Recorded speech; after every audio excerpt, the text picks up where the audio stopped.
answering your questions about retirement. It's Money Talk with Michael Eastham.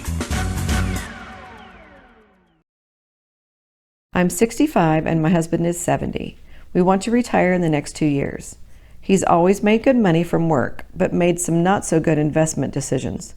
I've managed to squirrel away $425,000 in savings over the years and want to figure out how to make it last and generate some additional income for retirement. I'm not crazy about taking much risk in the stock market. What would you suggest? Making your money last. Wow, that is the challenge of every single retiree. So the good news is you're not alone. And the important thing is to recognize that you've got to find the right balance of risk and income in order to ensure that you're going to have enough predictable, spendable income to support the expenses that you have for everyday life, as well as the goals that you have in retirement.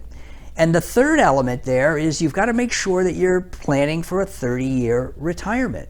That is key, because as I always say, it's better to plan for 30 years and only live 25 than to plan for 20 years and live 25. That's bad news.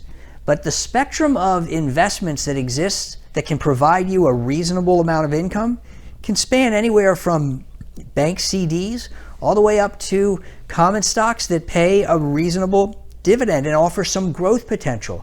But whether you use either of those two extremes or some combination of many of them depends on how much income you need today, how much you may need down the road, 4, 5, 10 years, and if you need that income, period. If you don't need the income at all, well, then you can take a little more risk if you're comfortable with it to grow into the future, to pass on to the next generation or to your favorite charities.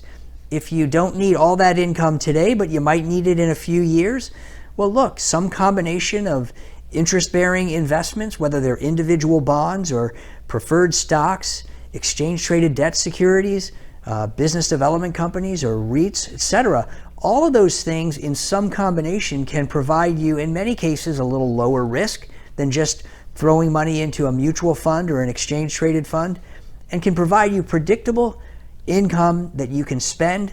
If you don't need that income today, you can reinvest it, creating that natural inflation hedge to give you more income down the road when you need it. I hope that helps, but as always, feel free to give us a call, and I'll be happy to talk to you about your individual situation and make some good, informed decisions to live that stress-free retirement you've always dreamed of and deserve. If you've got a financial question you'd like to have answered, click on the link below to submit your question. You may hear your answer on an upcoming edition of Money Talk.